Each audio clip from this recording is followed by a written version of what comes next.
All right, take a look under the hood. Let's do it. This car is unique in a way. It's Porsche won an award for the hood cutout, which the lights actually stay down. Wow, And then yeah. you got the Just the for cutouts so are it's just like a clamshell almost. It's yeah. probably a nightmare to align, and if you get a dent. Oh yeah, I'm sure. But As far as body fit, that is crazy. But the hood incorporates some ram air technology, so the air, there's some vents in here that open up when you drive down the road. Yeah. And it pulls air in, goes up, and then forces it down into the intake here. Okay. Which is an open. Yeah. That's an aftermarket one, but looks high performance though. Yeah, yeah. It's an oil filter. Yep, kind of K&N. Everything else is stock. Fairly small engine, 2.9 liter V6, twin turbo. Oh yeah, beautiful. And then now you kind of understand with the intake. How the intercoolers. Yep, the intercoolers come in and blow, get that air. It's like a ram air. Yep. Yeah. Oh yeah, beautiful. Now can we take a look on the inside? Sure.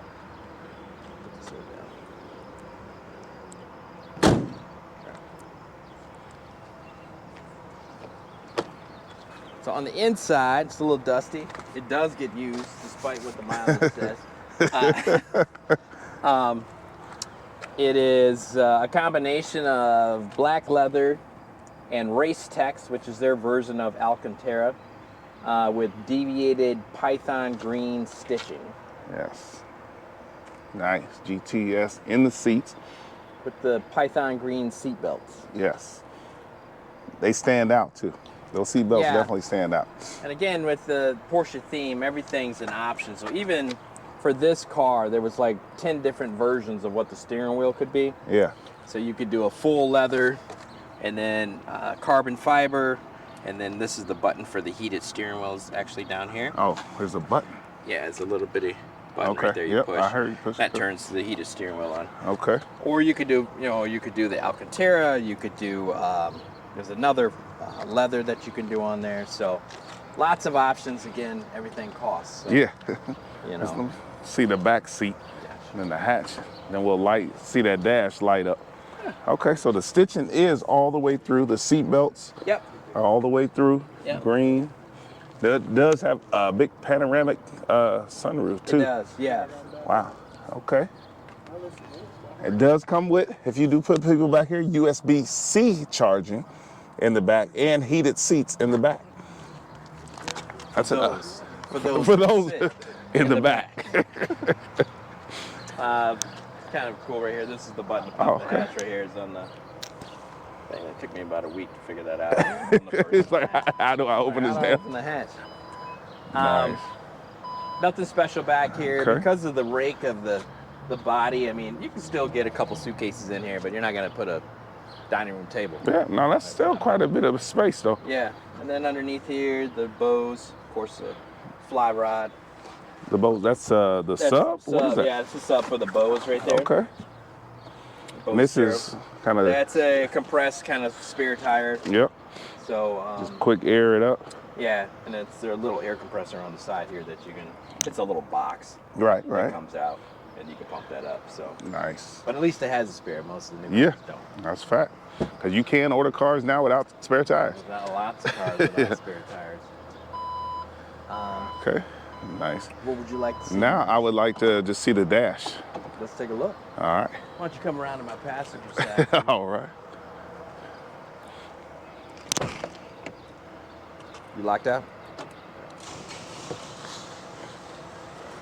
Okay, one thing I did notice on the door, there's not like a switch that pops up or anything.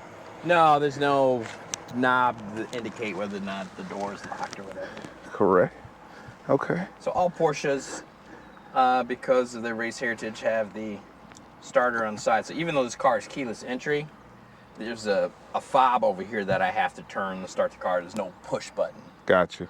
So I just turn this fob in the first position and it kind of goes in accessory mode. So it's got wireless CarPlay and all that good stuff. Yeah. Nice. there's some configurations you can do with apps on here. I don't really get too much into it. I'm not looking to find restaurants and stuff like that. This center console though. Yeah, so the last version of the Macan, these were all like individual hard buttons, and it looked overwhelming, but it worked pretty good. Yeah. Mixed reviews on this glass surface. It's easily scratch, so they say. I try not to touch it that much, but Right. but it's got some haptic feedback, so you can turn on the exhaust, turn it off, Oh yeah. raise and lower the car, adjust the suspension. Yeah. This is all your kind of air conditioning controls. Got your individual controls for each side. Got off-road mode if you want to jack it up in the air. Yeah. Hill descent. This is lane keep assist. Yep. And the greatest thing about this car is that I can turn off the automatic start and stop. Yes. And it remembers. Oh, that you left it off. From the day I bought the car, Yeah. I turned it off, and I've never have to turn it off again. Like it remembers that. It knows that you don't want it. Nice. It's an annoying feature. Other than that, these are all kind of touch sensitive. There's some sensors going on where you kind of hover over this and things will kind of appear, Yeah.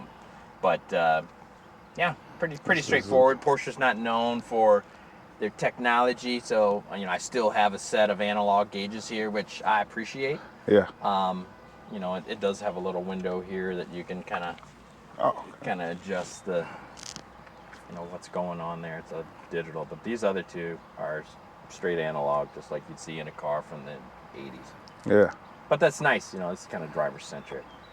There's some steering wheel controls on here. There's this drive mode button. If we were to fire it up here, you mind if I start it? Go ahead. Okay. Get rid of the ding here.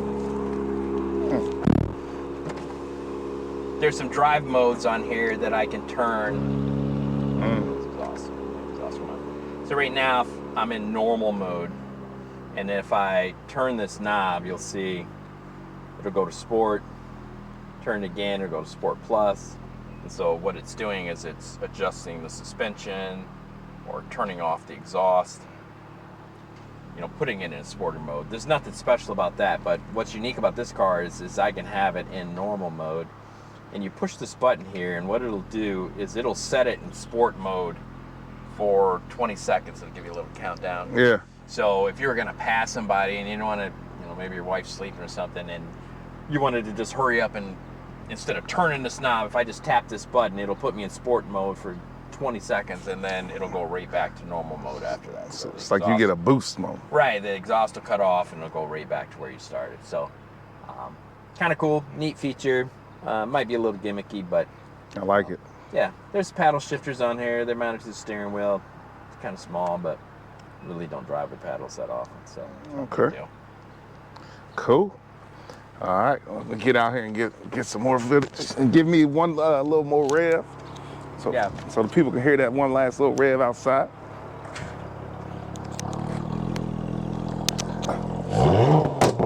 Yeah. Oh yeah. Yeah. Oh yeah. Yeah. Yeah. How could you not like that, y'all? Yeah. I mean, don't get me wrong, it's no McLaren. Some people call it a Volkswagen, but Volkswagen, right? It's a very nice vehicle, man. Not bad. Piece of machinery here. Yeah. All right, man. Well, thanks again. Y'all got any questions, man, please reach out and hit us up, and I'll make sure Dwayne gets those questions. He'll get them answered. But, if you haven't done it, please do it today. Like, comment, and subscribe, and we'll holler at you on the flip side. Peace.